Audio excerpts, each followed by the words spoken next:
As-tu déjà remarqué qu'à la fin du mois, ton argent semble toujours s'évaporer? Peu importe ton salaire, tu as l'impression que les dépenses s'adaptent, qu'il reste rarement quelque chose de côté. C'est une réalité que des millions de personnes partagent. Pourtant, une règle très simple peut tout changer. Elle ne demande ni effort énorme, ni connaissances financières avancées. Cette règle, c'est de mettre de côté 10% de tout ce que tu gagnes. 10%. Pas 50, pas 30, juste 10. La plupart des gens se disent, ce n'est pas assez pour changer quoi que ce soit.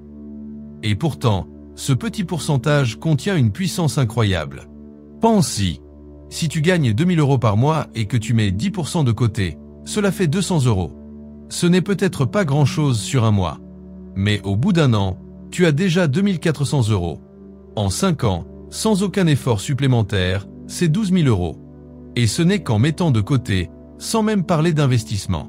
Maintenant, imagine si ces 200 € par mois sont placés dans un investissement qui rapporte en moyenne 5% par an.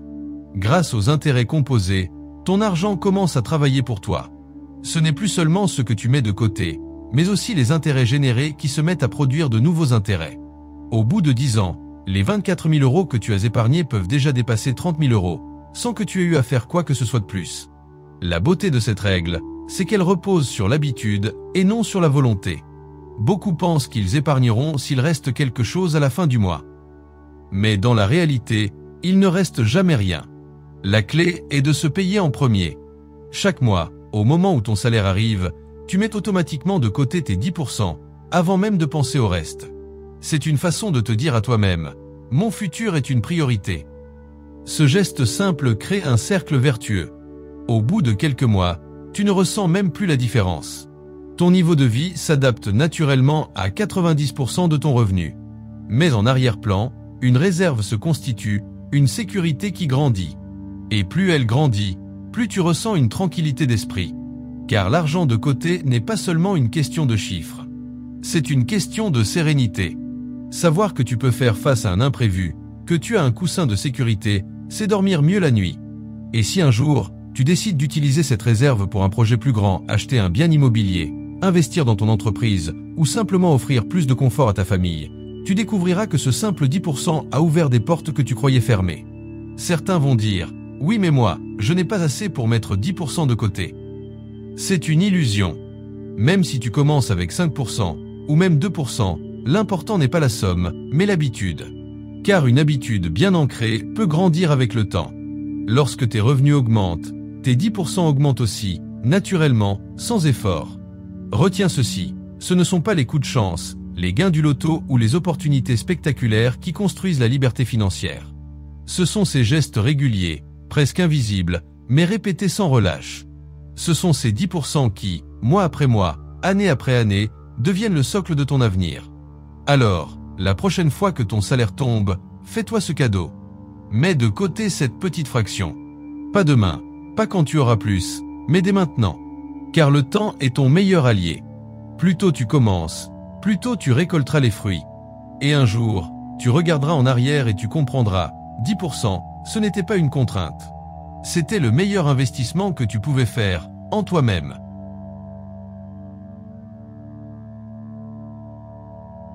As-tu déjà vécu ce moment où tu vois un objet en vitrine, ou une promotion sur Internet, et tu ressens immédiatement ce besoin urgent de l'acheter? Ton cœur s'accélère, ton esprit se dit « il me le faut maintenant ». Puis, une fois acheté, l'excitation disparaît vite, et parfois tu regrettes. Voilà ce qu'on appelle un achat impulsif. Les achats impulsifs sont partout autour de nous. Les publicités, les soldes, les notifications de ton téléphone sont conçues pour déclencher une réaction instantanée. Les marques jouent sur nos émotions, pas sur notre raison. C'est pourquoi il existe une règle simple, mais puissante, pour reprendre le contrôle, la règle des 24 heures. Cette règle est très facile à appliquer. Chaque fois que tu ressens l'envie d'acheter quelque chose qui n'était pas prévu, tu attends simplement 24 heures avant de prendre ta décision. Pas plus compliqué que ça. Tu ne dis pas non à l'achat, tu dis simplement « j'attendrai demain pour décider ». Pourquoi ça marche? Parce que le désir impulsif est comme une flamme. Il brûle fort, mais il s'éteint rapidement. Quand tu donnes à ton esprit du temps, tu laisses tomber l'excitation du moment. Le lendemain, tu regardes à nouveau cet objet, et souvent tu te rends compte qu'il n'a plus autant d'importance. Tu réalises que tu n'en as pas vraiment besoin, ou que ce n'était pas si urgent. Prenons un exemple concret. Tu vois une paire de chaussures en promotion à 120 € au lieu de 150. Ton premier réflexe, c'est une super affaire, je dois les prendre avant qu'il n'y en ait plus. Mais si tu attends 24 heures, le lendemain tu réfléchis autrement. Tu te dis peut-être, en réalité, j'ai déjà 3 paires de chaussures en bon état. Ce n'est pas une nécessité. Et ces 120 € pourraient aller dans mon épargne ou mon projet de voyage. En appliquant cette règle régulièrement, tu gagnes à 2 niveaux. D'abord, tu économises de l'argent en évitant les achats inutiles. Mais surtout, tu entraînes ton cerveau à différencier le besoin réel de l'envie passagère. C'est une discipline mentale qui s'installe peu à peu. Certains vont dire « Oui, mais si c'est une bonne affaire, je vais la rater ». En réalité, une vraie bonne affaire n'attend pas 24 heures pour disparaître. Mais ce que tu gagnes en lucidité vaut bien plus que la petite remise que tu pourrais perdre. Souviens-toi, chaque achat que tu évites te rapproche de tes objectifs financiers. Tu peux aussi personnaliser cette règle. Pour les petits achats de moins de 20 €, tu peux réduire le délai à quelques heures. Mais pour les gros achats, un téléphone, un ordinateur, une télé ou une voiture, tu peux étendre la règle à 48 ou même 72 heures. Plus le montant est élevé, plus il mérite de la réflexion. Avec le temps, tu découvriras un autre effet de cette règle, le plaisir d'acheter change. Quand tu choisis d'acheter après réflexion, la satisfaction est plus profonde. Tu sais que ce n'est pas un caprice, mais une décision consciente. Chaque objet que tu possèdes devient plus précieux, car il a été choisi avec soin, pas sous l'impulsion du moment. La règle des 24 heures, c'est une petite barrière que tu mets entre toi et ton portefeuille. Ce n'est pas une interdiction, c'est une pause. Une respiration qui te permet de reprendre le pouvoir sur ton argent. Et dans un monde où tout nous pousse à consommer sans réfléchir, cette petite pause peut faire une énorme différence. Alors, la prochaine fois qu'une publicité, une promo ou une envie soudaine te frappe, rappelle-toi, tu n'as pas besoin de dire oui tout de suite. Dis simplement, j'attendrai demain. Et laisse la nuit décider pour toi.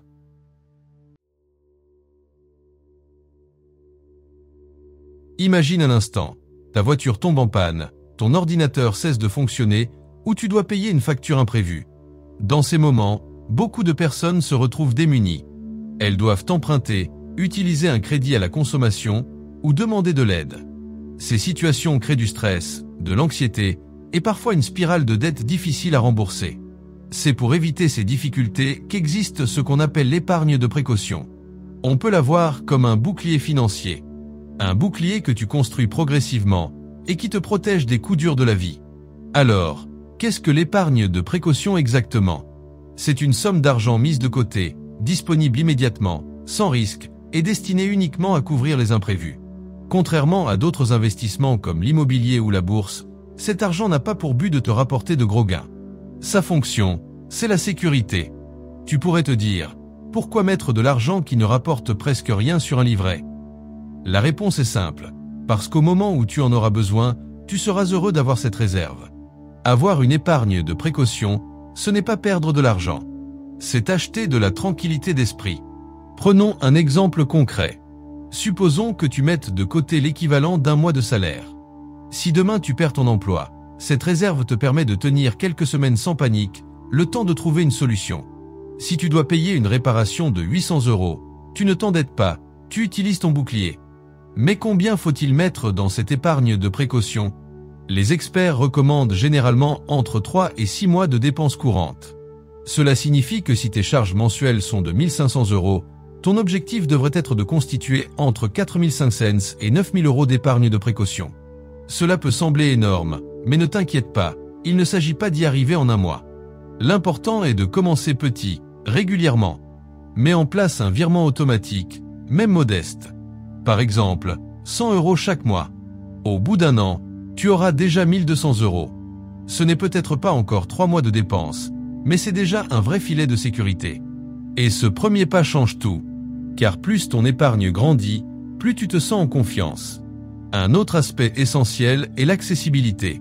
Ton épargne de précaution doit être disponible immédiatement. Elle ne doit pas être investie dans des placements risqués ou bloqués. Les meilleurs supports restent les livrets réglementés, comme le livret A ou le LDDS. Certes, ils ne rapportent pas beaucoup, mais leur but n'est pas le rendement. Leur rôle, c'est d'être ton matelas de sécurité. Avoir une épargne de précaution change ta relation à l'argent. Quand tu sais que tu peux faire face aux imprévus, tu es moins anxieux, plus serein et tu prends de meilleures décisions. Au lieu d'agir sous le coup de la peur, tu peux réfléchir calmement. Et cette sérénité se répercute dans tous les domaines de ta vie, ton travail, tes projets, même ton sommeil. L'épargne de précaution est aussi le fondement de tout plan financier solide. Avant de penser à investir dans la bourse, dans la crypto ou dans l'immobilier, commence par bâtir ton bouclier. Sinon, au premier imprévu, tu seras contraint de casser tes investissements au mauvais moment, ce qui détruirait ton effort d'épargne de long terme. On pourrait résumer ainsi, sans épargne de précaution, ton plan financier repose sur du sable. Avec, il repose sur du béton. C'est la base. Alors, si aujourd'hui tu n'as pas encore ce filet de sécurité, commence dès maintenant. Peu importe la somme, même 50 € mis de côté chaque mois suffisent pour enclencher la mécanique. L'important, ce n'est pas la vitesse, c'est la régularité. Petit à petit, ton bouclier se renforcera. Et un jour, tu regarderas ton compte et tu réaliseras que tu es enfin protégé. Que tu n'as plus peur des imprévus. Et que tu peux avancer plus sereinement vers tes projets. Car au fond, l'épargne de précaution n'est pas seulement de l'argent de côté. C'est une promesse que tu te fais à toi-même. Quoi qu'il arrive, tu sauras faire face.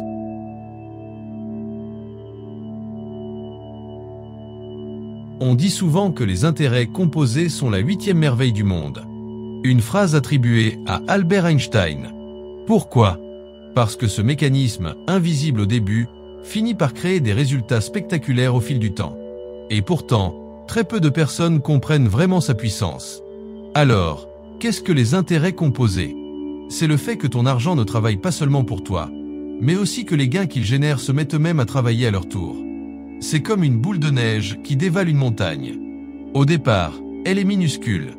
Mais à chaque tour, elle grossit. Et plus elle grossit, plus elle accumule de neige rapidement. Prenons un exemple simple. Imaginons que tu places 1000 € avec un rendement de 5% par an. La première année, ton argent te rapporte 50 €. Tu te retrouves donc avec 1050 €. L'année suivante, tu ne gagnes pas seulement 50 €, mais 52,50 €. Pourquoi ? Parce que tes 50 € de l'année précédente produisent aussi des intérêts. Et ainsi de suite, année après année. Cela peut sembler anodin. Mais sur le long terme, c'est une révolution. Après 10 ans, tes 1000 € valent environ 1600 €. Après 20 ans, ils valent plus de 2600 €. Après 30 ans, presque 4500 €. Et tout cela sans jamais avoir ajouté un seul centime. Voilà la force des intérêts composés. Maintenant, imagine si en plus tu ajoutes de l'argent régulièrement. Par exemple, tu investis 200 € chaque mois, toujours à 5% de rendement annuel. Au bout de 10 ans, tu auras versé 24 000 €. Mais grâce aux intérêts composés, ton capital sera monté à plus de 31 000 €. Après 20 ans, il dépassera 80 000 €. Et après 30 ans, tu approcheras les 160 000 €. Tout ça pour 72 000 € épargnés au total. Les 88 000 € supplémentaires, ce n'est pas toi qui les as gagnés en travaillant, c'est ton argent qui a travaillé pour toi. C'est là le véritable secret. Le temps devient ton meilleur allié. Plus tu commences tôt, plus tu laisses le temps jouer en ta faveur. Un jeune de 20 ans qui commence à investir régulièrement, même de petites sommes, aura une avance colossale sur celui qui commence à 40 ans, même avec des apports plus importants. Car les intérêts composés ne récompensent pas la taille de ton effort, mais la durée de ton effort. Beaucoup de personnes sous-estiment ce mécanisme parce qu'il est discret. Les premières années, les gains paraissent faibles. On se dit, tout ça pour quelques euros de plus. Mais au fil du temps, la courbe s'accélère. Et à un moment, la croissance devient exponentielle. C'est l'effet boule de neige qui se déchaîne. On peut comparer ça à un arbre. Quand tu plantes une graine, pendant les premières années, l'arbre pousse lentement. Tu ne vois pas encore son potentiel. Mais au bout d'un certain temps, il devient solide, immense, et il donne des fruits chaque année sans effort supplémentaire. Ton argent, grâce aux intérêts composés, suit exactement la même logique. Un autre aspect essentiel, c'est que les intérêts composés fonctionnent aussi contre toi. Si tu accumules des dettes à crédit avec des taux d'intérêt élevés, c'est le même mécanisme, mais inversé. Ce n'est plus toi qui profites de la boule de neige, ce sont les banques. Chaque mois, les intérêts s'ajoutent à ta dette et tu paies des intérêts sur les intérêts. C'est pourquoi les crédits revolving ou les dettes mal gérées peuvent devenir un piège infernal. Les intérêts composés sont donc une arme à double tranchant. Mal utilisés, ils t'appauvrissent. Bien utilisés, ils t'enrichissent. Alors, comment profiter de ce secret? La règle est simple. Commence le plus tôt possible, reste régulier et sois patient. N'attends pas d'avoir une grosse somme pour investir. Même de petites contributions, faites avec constance, deviennent énormes avec le temps. Rappelle-toi, le secret n'est pas dans la quantité, mais dans la durée. Tu n'as pas besoin d'être un génie de la finance. Tu as juste besoin de discipline et de temps. Les intérêts composés, c'est l'art de transformer de petites graines en une forêt. Un mécanisme presque magique, mais accessible à tous ceux qui ont la patience de le laisser agir. Alors, si tu veux que ton argent travaille pour toi, ne cherche pas des coups rapides. Commence simplement, commence tôt, et laisse la magie des intérêts composés faire le reste.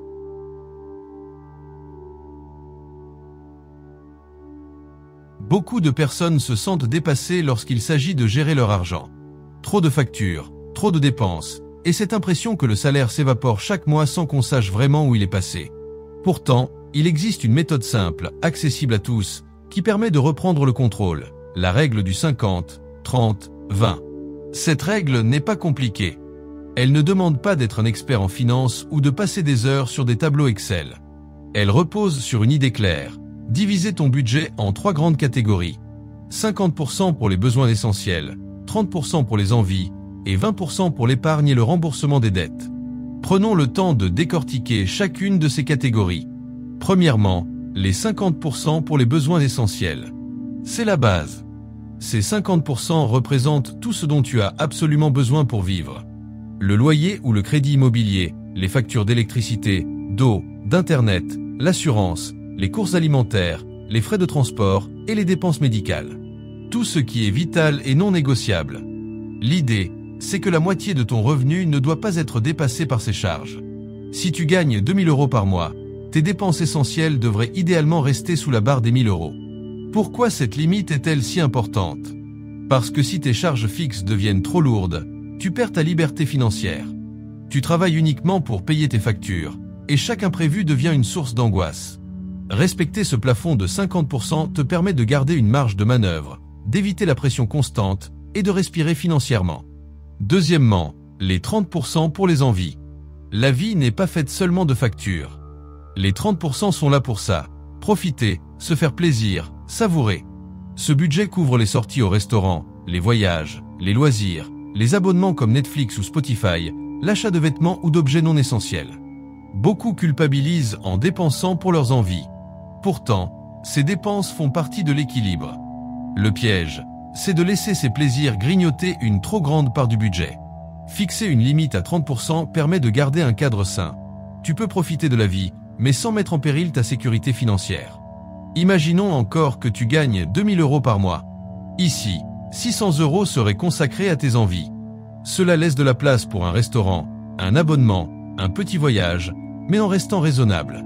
Troisièmement, les 20% pour l'épargne et les dettes. C'est la partie la plus souvent négligée, mais c'est aussi la plus puissante. Ces 20% doivent être utilisés pour 2 choses. Constituer ton épargne et rembourser tes dettes si tu en as. L'idéal est de commencer par créer une épargne de précaution, comme nous l'avons vu dans le chapitre précédent. Ensuite, tu peux utiliser cette part pour investir, dans la bourse, dans un plan d'épargne retraite, ou même dans la crypto si tu es prêt à gérer le risque. L'important est que cet argent construise ton avenir plutôt que de disparaître dans ta consommation immédiate. Et si tu as des dettes, surtout à taux élevés, ces 20% doivent prioritairement servir à les rembourser. Car chaque euro de dette remboursée est un euro qui arrête de générer des intérêts contre toi. Un exemple concret. Prenons une personne qui gagne 2 000 € net par mois. 1 000 € sont réservés aux besoins essentiels, loyer, nourriture, factures. 600 € vont aux envies, loisirs, sorties, confort. 400 € vont à l'épargne et au remboursement de dettes. Avec ce cadre simple, tu sais exactement où va ton argent. Tu n'as pas besoin de suivre chaque centime, car les proportions sont claires. Pourquoi cette méthode fonctionne? Parce qu'elle est simple et qu'elle s'adapte. Tu n'as pas besoin d'un logiciel complexe, seulement d'une idée. Chaque euro que tu gagnes doit entrer dans l'une de ces 3 cases. Cette structure agit comme un garde-fou. Même si tu te laisses aller sur une envie, tu sais que tu ne dépasses pas ton plafond de 30%. Et tu sais aussi que, quoi qu'il arrive, 20% de ton argent travaille pour ton futur. Avec le temps, cette habitude change ta vie. Au lieu de subir ton argent, tu lui donnes une direction. Tu évites le stress des fins de mois et tu avances progressivement vers tes objectifs. Adapter la règle à ta situation. Bien sûr, cette règle est une base, pas une prison. Si tu vis dans une grande ville avec des loyers très élevés, tes besoins essentiels dépasseront peut-être 50%. Tu devras alors ajuster en réduisant un peu tes envies. Si tu es encore chez tes parents et que tes charges sont très faibles, tu pourras peut-être consacrer 40% ou même 50% à l'épargne. L'important, c'est de garder l'équilibre global. Ne pas négliger tes besoins, ne pas supprimer totalement tes envies et toujours réserver une part pour ton futur. Le vrai message de la règle 50, 30, 20. Ce n'est pas une formule magique. Ce n'est pas non plus une contrainte stricte. C'est un cadre simple qui redonne du sens à ton argent. Une manière de te rappeler que ton revenu n'est pas seulement là pour survivre, mais aussi pour profiter et construire ton avenir. En appliquant cette règle, tu reprends le contrôle. Tu construis une sécurité, tu gardes de la place pour tes rêves, et tu t'assures que chaque mois, une partie de ton argent travaille pour toi. Alors, à partir de ton prochain salaire, essaie de diviser tes dépenses en 50, 30 et 20. Pas besoin d'être parfait dès le premier mois. L'essentiel, c'est d'entrer dans cette logique. Petit à petit, ton budget deviendra ton allié, ton outil de liberté.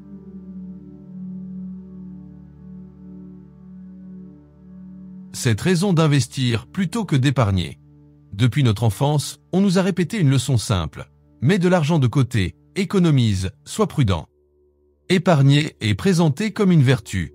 Et il est vrai que sans épargne, il est difficile de construire une sécurité. Pourtant, se contenter d'épargner, c'est comme courir un marathon en marchant à reculons. Tu avances, mais tu n'arriveras jamais là où tu veux aller. Aujourd'hui, il est essentiel de comprendre une vérité fondamentale. Épargner seul ne suffit plus. Pour construire ton avenir, pour protéger ton pouvoir d'achat et pour atteindre tes objectifs financiers, tu dois investir. 1. La différence entre épargner et investir. Épargner, c'est mettre de l'argent de côté, souvent sur un compte bancaire ou un livret. Cet argent reste là, sécurisé, mais il ne grandit pas vraiment. Investir, en revanche, c'est placer ton argent dans un actif qui peut produire des revenus ou prendre de la valeur avec le temps.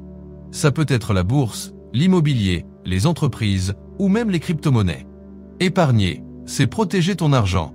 Investir, c'est le faire travailler. 2. L'ennemi silencieux, l'inflation.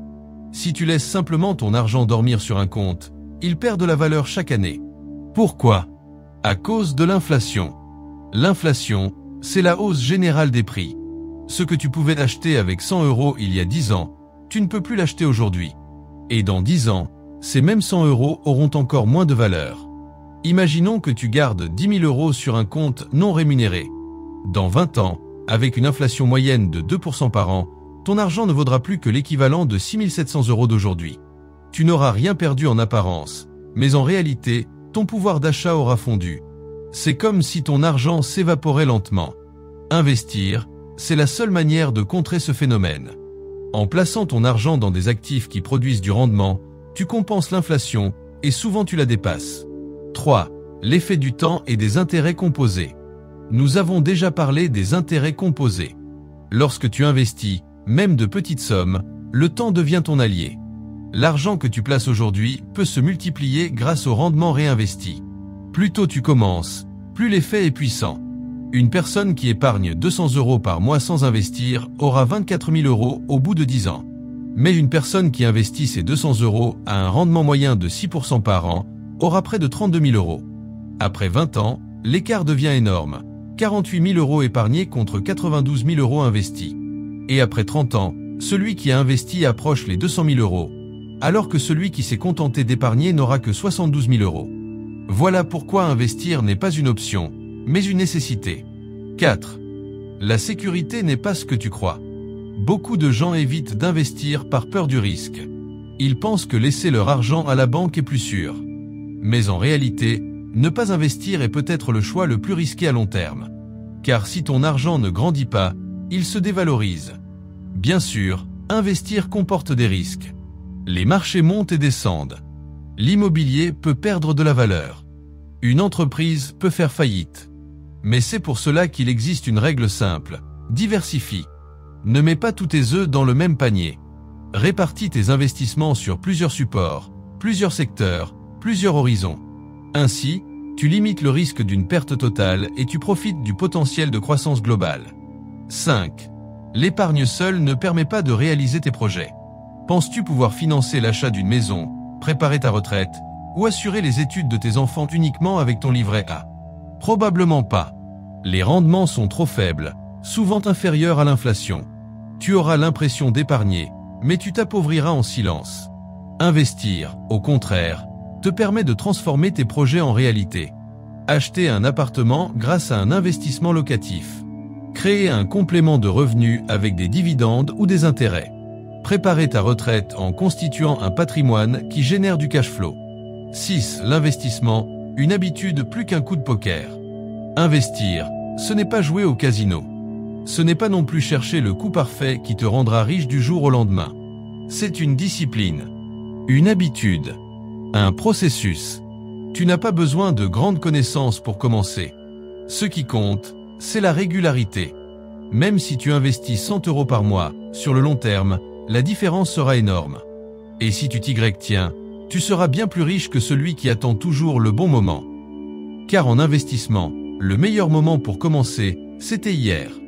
Le deuxième meilleur moment, c'est aujourd'hui. C'est investir, c'est acheter de la liberté. Au fond, pourquoi investir? Pas seulement pour accumuler de l'argent, mais pour ce que cet argent te permet.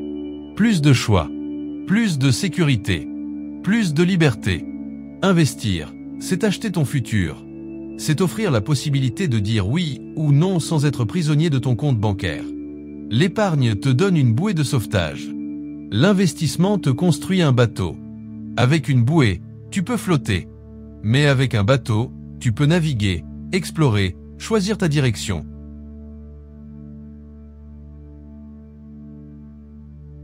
Quand on parle de dette, beaucoup de personnes ressentent immédiatement une forme de malaise. La dette est souvent associée à des problèmes financiers, au surendettement, à l'échec ou à la dépendance envers les banques. On pense qu'il faudrait l'éviter à tout prix, comme si elle était un poison. Pourtant, la réalité est plus nuancée. La dette n'est pas forcément une ennemie. Elle peut être une alliée, à condition de savoir la distinguer et surtout de l'utiliser intelligemment. Il existe en réalité deux grandes catégories de dettes, celles qui t'appauvrissent et celles qui peuvent t'enrichir. On parle souvent de mauvaise dette et de bonne dette. La différence entre les deux ne réside pas seulement dans les chiffres, mais surtout dans la finalité. La mauvaise dette, c'est celle que tu contractes pour financer une dépense qui ne crée aucune valeur future. Ce sont les crédits à la consommation, les prêts personnels utilisés pour des achats impulsifs, ou encore les dettes liées à un train de vie au-dessus de tes moyens. Quand tu empruntes pour acheter un téléphone dernier cri, une télévision ou des vacances à crédit, tu t'enfermes dans un cercle vicieux. Ces biens perdent de la valeur presque immédiatement, mais toi, tu continues de payer des mensualités avec des intérêts souvent très élevés. C'est une double perte. D'un côté ton achat se déprécie, de l'autre ton argent s'évapore dans les frais financiers. La mauvaise dette agit comme un poids qui ralentit ta progression. Elle ne te laisse pas de marge, elle réduit ta liberté, elle te prive de moyens pour épargner ou investir. C'est comme remplir un seau percé. Tu as beau y verser de l'eau, il se vide toujours. À l'inverse, la bonne dette est une dette qui agit comme un levier. Elle te permet d'acquérir un actif ou de financer un projet qui va générer de la valeur dans le futur. L'exemple le plus évident est l'immobilier locatif. Tu empruntes auprès d'une banque pour acheter un appartement, et ce sont les loyers des locataires qui remboursent en grande partie ton crédit. Pendant ce temps, tu construis ton patrimoine. La dette n'est plus un fardeau, elle devient un outil qui travaille pour toi. On peut aussi citer les dettes utilisées pour développer une entreprise. Si tu empruntes pour acheter du matériel ou financer une activité qui va te rapporter plus que le coût du crédit, cette dette peut être un formidable accélérateur. Dans ce cas, tu n'utilises pas l'argent pour consommer, mais pour investir. Et l'investissement, à la différence de la consommation, te rapproche de tes objectifs financiers. Alors, comment savoir si une dette est bonne ou mauvaise?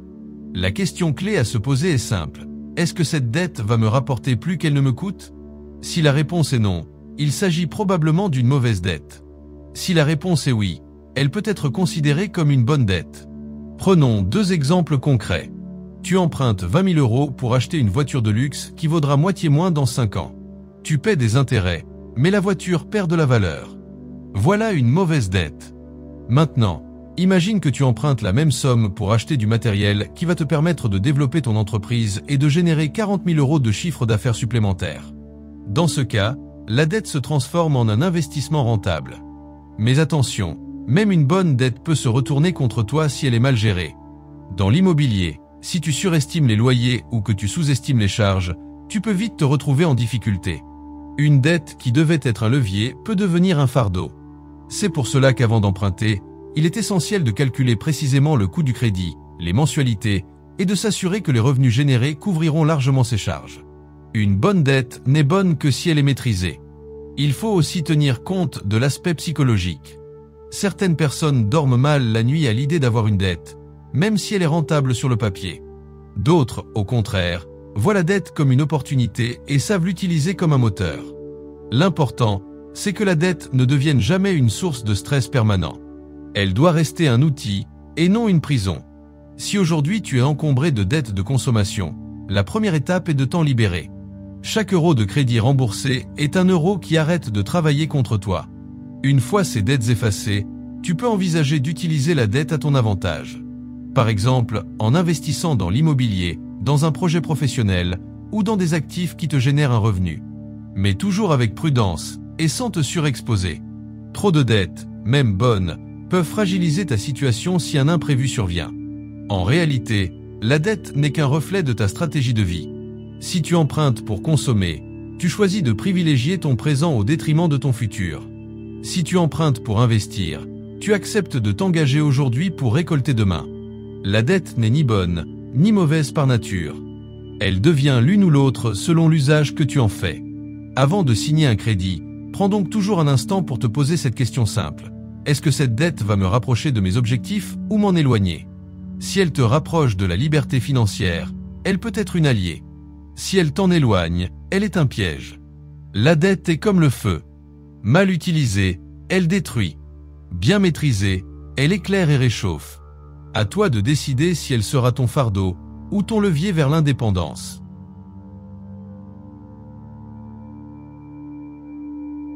Avoir 20 ans, c'est une période de liberté, de découverte, d'expérience. On entre dans la vie adulte, souvent avec ses premiers revenus, ses premières responsabilités. Mais c'est aussi une période où l'on commet facilement des erreurs financières, parfois sans s'en rendre compte. Ces erreurs peuvent sembler anodines à court terme, mais elles laissent souvent des traces profondes sur le long terme. Comprendre ces pièges, c'est se donner une longueur d'avance sur son avenir. L'une des erreurs les plus courantes à 20 ans, c'est de croire que l'on a tout le temps devant soi. On se dit « j'investirai plus tard, j'épargnerai quand j'aurai un meilleur salaire, aujourd'hui je profite ». Ce raisonnement paraît logique, mais il est dangereux, car le temps est l'allié le plus précieux en matière d'argent. Plus tu commences tôt à épargner et à investir, plus tes efforts seront démultipliés grâce aux intérêts composés.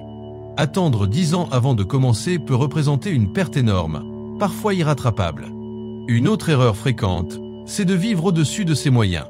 À 20 ans, la tentation est grande de suivre les modes, d'acheter le dernier téléphone, de sortir souvent, de voyager, même si cela implique de recourir au crédit ou de grignoter son découvert chaque mois.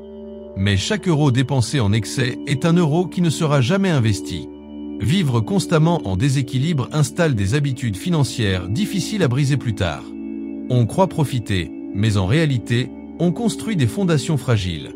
À cet âge, beaucoup tombent aussi dans le piège des dettes de consommation. Les banques et organismes de crédit ciblent particulièrement les jeunes adultes. Un crédit réserve d'argent ou un paiement en plusieurs fois paraît anodin, presque pratique. Mais ce sont souvent des dettes très coûteuses, avec des taux d'intérêt élevés. Ce qui semble être une petite facilité devient vite une chaîne invisible qui t'empêche d'avancer. Il existe aussi une erreur plus subtile, négliger son éducation financière. L'école enseigne beaucoup de choses, mais rarement comment gérer son argent. Pourtant, quelques connaissances simples sur le budget, l'épargne et l'investissement peuvent transformer une vie. Beaucoup de jeunes passent à côté de ces savoirs essentiels et continuent d'agir à l'aveugle, reproduisant les mêmes erreurs que leurs parents ou leur entourage. L'ignorance coûte bien plus cher que la connaissance. À 20 ans, On pense souvent que l'argent n'est pas une priorité. On se dit que l'essentiel, c'est de vivre pleinement. Bien sûr, profiter de sa jeunesse est important. Mais ignorer totalement la dimension financière peut fermer des portes. Même de petites habitudes, comme mettre de côté 50 ou 100 euros par mois, font une différence énorme sur 20 ou 30 ans. L'argent que tu commences à placer tôt n'a pas besoin d'être beaucoup. Il a seulement besoin de temps. Une autre erreur est de croire que l'épargne suffit. Beaucoup de jeunes pensent qu'ouvrir un livret ou laisser dormir leur argent sur un compte courant est une bonne stratégie. En réalité, c'est une fausse sécurité. L'inflation grignote lentement ton pouvoir d'achat et ce que tu crois protégé perd de la valeur chaque année. L'épargne de précaution est indispensable, mais elle n'est pas suffisante. L'investissement, même progressif et prudent, est la clé pour faire croître ton argent. Il y a aussi le piège des mauvaises influences. L'entourage, les réseaux sociaux, les publicités en permanence te poussent à consommer, à comparer, à acheter. À 20 ans, il est facile de céder à la pression sociale. Mais l'argent que tu utilises pour suivre les autres, tu le retires à ton futur toi. Faire la différence entre les désirs imposés de l'extérieur et tes véritables besoins est une compétence essentielle. Une autre erreur est de ne pas préparer de projet. Beaucoup se contentent de vivre au jour le jour, sans objectif clair. Mais l'argent aime avoir une direction. Si tu ne lui donnes pas de but, il s'évapore dans des petites dépenses quotidiennes. Fixer des objectifs simples comme voyager, acheter un bien immobilier, lancer une activité, permet de donner du sens à ton argent et d'éviter de le gaspiller. Il y a enfin une erreur plus profonde, croire que l'argent est un sujet honteux ou tabou. À 20 ans, on évite souvent de parler de finances, par peur du jugement. Mais ignorer l'argent, c'est lui laisser le pouvoir de dicter ta vie sans que tu en sois maître. Apprendre à en parler, à poser des questions, à chercher de l'aide quand c'est nécessaire, c'est un acte de maturité. Toutes ces erreurs ne sont pas des fatalités. Chacun en commet, et c'est normal. Mais les repérer tôt, c'est se donner une avance immense. Éviter de tomber dans le piège des crédits faciles, apprendre à vivre en dessous de ses moyens, commencer à investir même de petites sommes, se former un minimum. Tout cela construit une base solide pour ton avenir. À 20 ans, chaque décision financière semble minuscule. Mais mise bout à bout, elle trace une trajectoire. En choisissant de corriger ces erreurs dès maintenant, tu n'achètes pas seulement plus de sécurité. Tu achètes de la liberté, des opportunités et une vie future beaucoup plus sereine.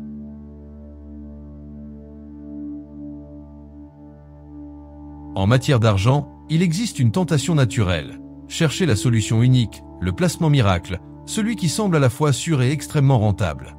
Certains pensent que l'immobilier est la clé de tout. D'autres jurent que la bourse est imbattable sur le long terme. Et puis il y a ceux qui croient que les crypto-monnaies sont la voie la plus rapide vers la richesse. Mais la réalité, c'est qu'aucun de ces choix n'est parfait en soi. Chaque placement a ses forces, mais aussi ses faiblesses.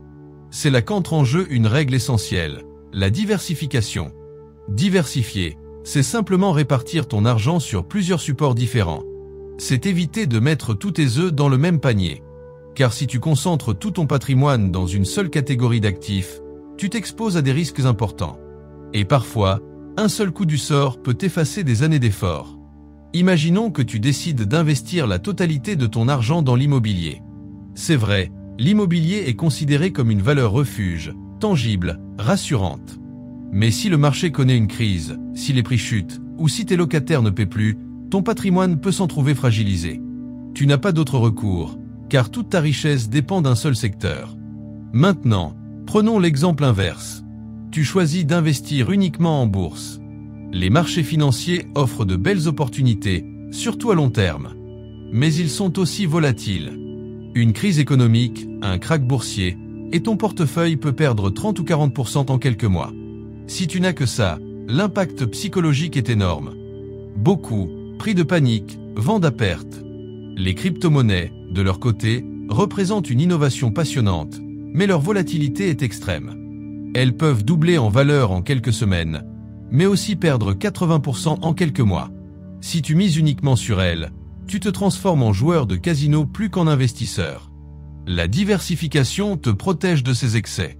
Elle agit comme un filet de sécurité. Si une partie de tes placements traverse une tempête, les autres continuent de fonctionner et l'équilibre global reste solide.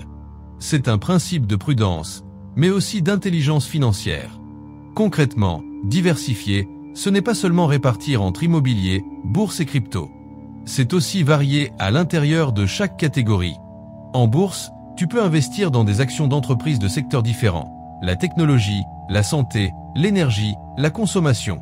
Tu peux également équilibrer entre des actions, des obligations et pourquoi pas des fonds indiciels. En immobilier, tu peux diversifier entre l'immobilier locatif, la résidence principale ou encore les SCPI qui permettent d'investir collectivement. Diversifier, c'est aussi jouer sur les horizons de temps. Une partie de ton argent peut être investie à court terme pour rester disponible. Une autre à moyen terme, sur quelques années. Et une autre encore à long terme, sur 20 ou 30 ans. Ce mélange permet de garder de la flexibilité tout en construisant une vraie solidité patrimoniale. La diversification est puissante parce qu'elle lisse les aléas de la vie. Tu n'as pas besoin que tous tes placements fonctionnent parfaitement en même temps. Il suffit que certains tiennent le cap quand d'autres vacillent. C'est un peu comme une équipe de sport. Tu n'as pas besoin que chaque joueur soit une star. Tu as besoin d'un collectif équilibré. Il existe une autre dimension à la diversification, la dimension géographique. Beaucoup de personnes concentrent leurs placements dans leur pays d'origine. Mais l'économie mondiale est vaste. Investir une partie en Europe, une partie aux États-Unis, et pourquoi pas en Asie ou dans les pays émergents, permet de profiter de la croissance mondiale. Si un pays traverse une crise, les autres peuvent compenser. Un autre avantage de la diversification, c'est la tranquillité d'esprit. Quand tu sais que ton argent n'est pas exposé à un seul risque, tu dors mieux. Tu n'es pas dépendant d'une seule décision politique, d'une seule entreprise ou d'un seul secteur. Tu acceptes que certains placements montent, que d'autres baissent, mais tu sais que sur la durée, ton équilibre général s'améliore. Certains objectent que diversifier réduit les gains potentiels. Et c'est vrai, si tu mets tout ton argent sur l'actif qui explose, tu gagnes plus que celui qui a réparti. Mais à l'inverse, si tu mets tout sur l'actif qui s'effondre, tu perds tout. La diversification, c'est un compromis entre risque et rendement. Elle ne cherche pas à maximiser le coup de chance, mais à optimiser la régularité et la sécurité. Il faut voir la diversification comme une philosophie de vie financière. C'est accepter que tu ne peux pas tout prévoir, que les crises arriveront, que certains choix décevront. Mais c'est aussi comprendre que ton avenir ne doit pas dépendre d'un seul pari. Tu construis une maison sur plusieurs piliers, pas sur une seule colonne fragile. Finalement, diversifier, c'est reconnaître que l'argent est un voyage de long terme. Ce n'est pas une course où le plus rapide gagne. C'est une marche de fond, où la stabilité, la patience et l'équilibre font toute la différence. Alors, ne cherche pas le placement parfait. Cherche plutôt l'harmonie entre plusieurs. L'immobilier pour la solidité, la bourse pour la croissance, l'épargne pour la sécurité, les projets innovants pour le potentiel. Un peu de chacun, dans la bonne proportion, fera de ton patrimoine un édifice solide, capable de résister au temps et aux tempêtes. La diversification n'est pas seulement une technique financière. C'est une sagesse. Elle t'enseigne que la sécurité vient de l'équilibre et que la prospérité vient de la patience.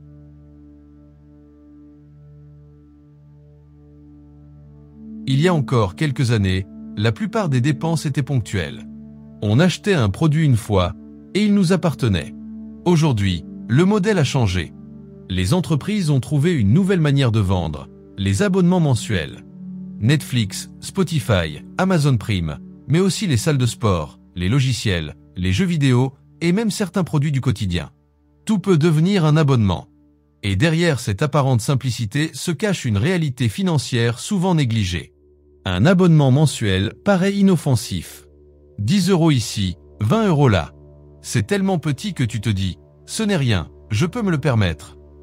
Mais additionnés les uns aux autres, ces abonnements forment une charge invisible qui grignote ton budget. Le danger n'est pas dans un abonnement isolé, mais dans leur accumulation. Prenons un exemple concret. Imaginons que tu as Netflix à 15 €, Spotify à 10 €, Amazon Prime à 7 €, un abonnement de jeux vidéo à 15 €, une box de sport ou bien-être à 30 € et quelques applications payantes à 5 ou 10 € chacune. Au total, tu arrives facilement à 100 € par mois. Cela semble encore raisonnable. Mais sur un an, cela fait 1 200 €. Et sur 10 ans, 12 000 €. Et encore, dans cet exemple, nous n'avons pas inclus d'abonnements plus coûteux, comme un forfait de salle de sport haut de gamme ou des logiciels professionnels. Ce qui est encore plus piégeux, c'est que beaucoup d'abonnements continuent d'être prélevés alors que tu ne les utilises plus. Combien de personnes paient encore une salle de sport alors qu'elles n'y vont presque jamais? Combien gardent un abonnement à une plateforme de streaming qu'elles n'ouvrent plus que rarement? Ces prélèvements passent inaperçus, car ils sont petits, automatiques et souvent discrets. Mais mois après mois, ils aspirent une part de ton revenu. Le vrai coût des abonnements, ce n'est donc pas seulement l'argent dépensé. C'est aussi la perte d'opportunité. Car chaque euro qui part dans un abonnement inutile est un euro qui n'est pas investi. Et sur le long terme, cela fait une énorme différence. Imaginons encore une fois, tu réduis tes abonnements de 100 € par mois, que tu investis à la place dans un simple fonds indiciel à 6% de rendement annuel. Après 10 ans, tu n'as pas seulement économisé 12 000 €. Ton capital serait monté à près de 16 000 €. Après 20 ans, tu dépasserais 40 000 €. Et après 30 ans, tu serais proche de 100 000 €. Tout ça simplement en faisant attention à ces petites sommes invisibles. Le problème des abonnements, c'est qu'ils créent une illusion de confort. Tu n'as pas besoin de réfléchir, tu n'as pas besoin de réacheter, tout est automatique. Mais ce confort a un prix élevé. Et ce prix n'est pas seulement financier, il est aussi psychologique. Parce que tu finis par perdre le contrôle sur ton budget. Au lieu de décider chaque mois de ce que tu veux vraiment consommer, tu te laisses entraîner par des paiements récurrents, parfois inutiles. Alors, comment reprendre la main? La première étape est la prise de conscience. Liste tous tes abonnements. Absolument tous. Même ceux qui semblent insignifiants. Additionne leur coût mensuel, puis leur coût annuel. Tu verras probablement que la somme est bien plus importante que tu ne le pensais. La deuxième étape est de faire le tri. Demande-toi, est-ce que j'utilise vraiment cet abonnement? Est-ce qu'il m'apporte une valeur suffisante pour son prix? Tu seras surpris de voir combien de services tu pourrais supprimer sans que cela change ta vie. La troisième étape, c'est d'adopter une règle simple. Ne jamais multiplier les abonnements similaires. Une seule plateforme de streaming suffit. Un seul service de musique. Un seul logiciel par besoin. Les entreprises veulent te faire croire que tu as besoin de tout, mais en réalité, tu peux te contenter de l'essentiel. Enfin, apprends à remettre en question régulièrement tes abonnements. Tous les 6 mois, fais un audit. Si un service ne t'apporte plus de valeur, résilie-le. Tu pourras toujours le reprendre plus tard si tu en ressens à nouveau le besoin. Les abonnements ne sont pas en soi mauvais. Certains sont utiles, pratiques et t'apportent du plaisir. Mais ils deviennent dangereux lorsqu'ils s'accumulent et se banalisent. L'argent qui disparaît dans ces petits prélèvements est de l'argent que tu ne reverras jamais. Et plus tu laisses filer, plus tu éloignes ta liberté financière. Ce qu'il faut retenir, c'est que la richesse ne se construit pas seulement grâce aux grandes décisions. Elle se construit aussi par l'attention aux détails. Ces 10 € par mois que tu considères insignifiants, ce sont eux qui, cumulés sur les années, font la différence. La prochaine fois que tu t'apprêtes à cliquer sur « S'abonner », pose-toi une question simple. Est-ce que cet abonnement m'apporte réellement plus de valeur que ce qu'il me coûte? Si la réponse est non, garde ton argent. Car dans l'ombre, tes abonnements mensuels peuvent être de petits trous dans ton seau financier. Et si tu ne les surveilles pas, c'est tout ton avenir qui risque de fuir goutte après goutte.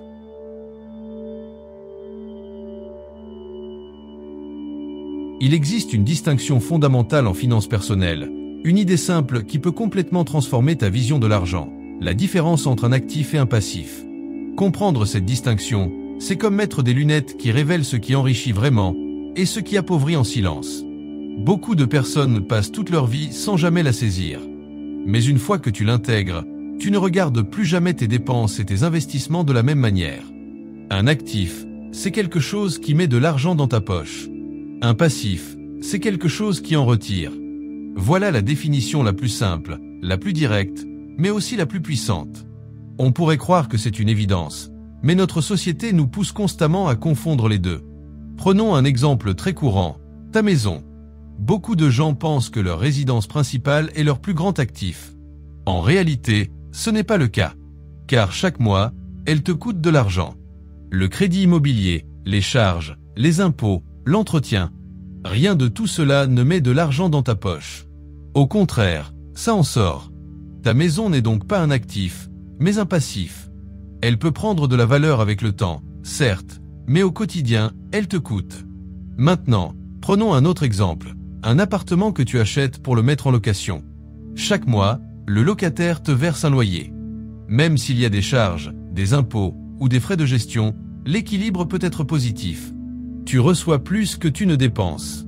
Cet appartement, lui, est un actif, parce qu'il met de l'argent dans ta poche. La différence entre actif et passif est donc liée au flux d'argent, pas à l'étiquette sociale. Tu peux posséder une belle voiture, et beaucoup diront que c'est un signe de richesse. Mais si cette voiture te coûte chaque mois en assurance, carburant, entretien et crédit, c'est un passif. Elle vide ton portefeuille, elle ne le remplit pas. En revanche, si tu utilises un véhicule pour ton activité professionnelle et qu'il te génère des revenus supérieurs à ses coûts, alors il peut devenir un actif. Ce qui est trompeur, c'est que la société valorise souvent les passifs. La grande maison, la voiture de luxe, les objets de consommation. Tout cela flatte l'ego, donne une image de réussite, mais derrière le rideau, ce sont des sorties d'argent continues. Le véritable enrichissement vient des actifs, mais comme ils sont moins visibles socialement, on les sous-estime. Comprendre cette différence te donne un cadre simple pour prendre de meilleures décisions financières. À chaque achat, pose-toi cette question. Est-ce que cela va mettre de l'argent dans ma poche ou est-ce que cela va en sortir? Si c'est un actif, il te rapproche de la liberté. Si c'est un passif, il peut te faire plaisir, mais il t'éloigne de ton indépendance financière. Bien sûr, il n'est pas question de bannir totalement les passifs. Nous avons tous besoin de consommer, de nous loger, de nous déplacer, et parfois de nous faire plaisir. Mais il est essentiel de prendre conscience de ce qu'il représente vraiment. Un passif est une dépense. Et si tu veux construire ta liberté, il faut que tes actifs soient suffisamment puissants pour compenser et dépasser tes passifs. On pourrait dire que le but du jeu de l'argent est simple, accumuler suffisamment d'actifs pour couvrir tes passifs. Le jour où tes revenus passifs paient ton loyer, ta nourriture, tes loisirs et tes voyages, tu n'as plus besoin de travailler pour vivre. C'est ça, la liberté financière. Prenons un exemple concret. Une personne gagne 2000 € par mois et dépense tout dans des passifs, loyer, voiture, abonnement, sortie. Elle reste coincée dans un cycle sans fin. Chaque mois, son argent entre et sort aussitôt. Une autre personne gagne la même somme, mais décide de consacrer une partie à acheter des actifs. Un petit appartement, quelques placements en bourse, peut-être une part de crypto-monnaie. Petit à petit, ces actifs commencent à lui rapporter. Peut-être 50 € le premier mois, puis 100, puis 2 cents. Au fil des années, ses revenus passifs croissent, jusqu'à dépasser ses dépenses. À ce moment-là, elle est libre. La différence entre actif et passif change aussi ta vision du temps. Car un actif n'est pas seulement un flux d'argent. C'est un outil qui continue de travailler pendant que tu dors. Un passif, lui, te fait travailler plus, car tu dois gagner de l'argent pour le payer. Chaque actif que tu acquiers est comme un petit employé qui bosse pour toi, jour et nuit. Chaque passif est comme un poids que tu dois traîner derrière toi. Un autre point essentiel, les actifs et passifs ne sont pas figés. Une résidence principale, par exemple, est un passif au quotidien, mais elle peut se transformer en actif si tu en loues une partie, comme une chambre sur une plateforme de location. Une voiture est souvent un passif, mais si tu l'utilises pour une activité de transport rémunérée, elle peut devenir un actif. La frontière peut évoluer selon la manière dont tu utilises ce que tu possèdes. Finalement, comprendre la différence entre actif et passif, c'est comprendre que la richesse n'est pas une question de ce que tu possèdes, mais de ce que tu possèdes qui travaille pour toi. Les objets qui impressionnent ne sont pas forcément ceux qui enrichissent. Ce qui compte, c'est ce qui met réellement de l'argent dans ta poche. Alors, à chaque fois que tu envisages un achat ou un investissement, souviens-toi de cette question simple mais puissante.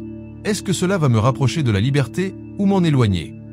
La réponse détermine si tu construis ton avenir ou si tu finances simplement celui des autres.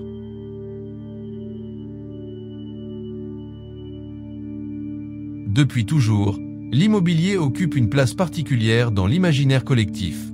On le considère comme une valeur refuge, une preuve de réussite, un investissement sûr et durable. Beaucoup de familles transmettent l'idée que posséder une maison ou un appartement est la clé de la sécurité financière. Et il est vrai que l'immobilier peut être un formidable levier de richesse.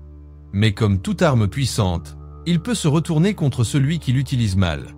Car l'immobilier est une arme à double tranchant. D'un côté, l'immobilier a des atouts indéniables. C'est un actif tangible. Contrairement aux actions ou aux crypto-monnaies, un appartement ou une maison ne peut pas disparaître du jour au lendemain. Même en période de crise, il reste là, solide, concret. L'immobilier permet aussi d'utiliser l'effet de levier du crédit. Tu peux emprunter auprès d'une banque pour acheter un bien qui vaut plusieurs centaines de milliers d'euros, alors que tu n'avais à la base qu'une petite partie en apport. Peu d'investissements te permettent de contrôler un actif si important avec si peu de capital initial. L'immobilier est aussi rassurant psychologiquement. Louer un logement chaque mois donne l'impression de jeter l'argent par les fenêtres.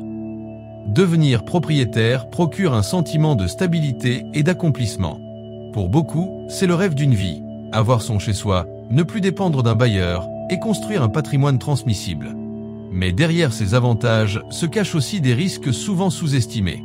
L'immobilier est lourd, rigide et parfois piégeant.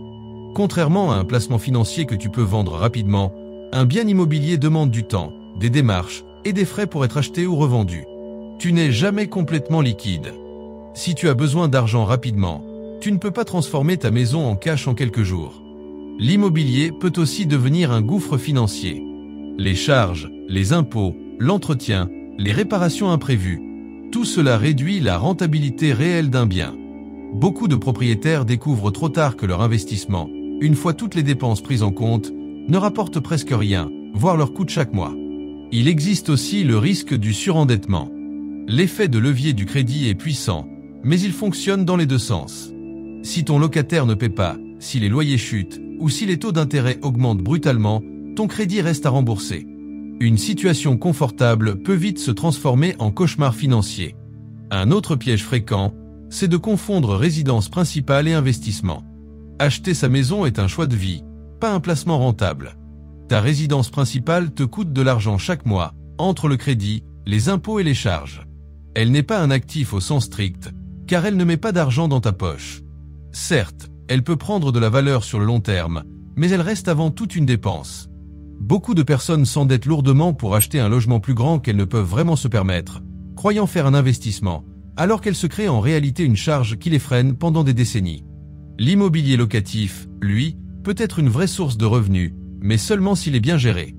Il faut choisir le bon emplacement, calculer précisément la rentabilité, anticiper les travaux et les vacances locatives. Ce n'est pas aussi passif qu'on le croit.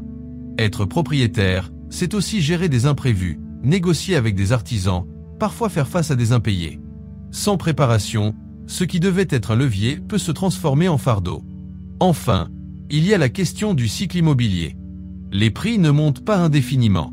Il existe des périodes d'euphorie, où tout le monde veut acheter, et des périodes de ralentissement, où les prix stagnent ou baissent. Investir au mauvais moment, c'est risquer de payer trop cher un bien qui mettra des années à retrouver sa valeur. Ceux qui pensent que l'immobilier est toujours une valeur sûre oublient qu'il s'agit aussi d'un marché, soumis à des dynamiques économiques, démographiques et politiques. Alors, faut-il fuir l'immobilier? Bien sûr que non. Mais il faut l'aborder avec lucidité. L'immobilier peut être un formidable actif s'il est utilisé intelligemment. Il peut créer des revenus réguliers, te permettre de bâtir un patrimoine solide et même d'obtenir une indépendance financière. Mais il peut aussi devenir une prison si tu le surévalues, si tu t'endettes trop ou si tu ignores ses contraintes. La clé, c'est de ne pas voir l'immobilier comme une fin en soi, mais comme une pièce d'un puzzle plus large.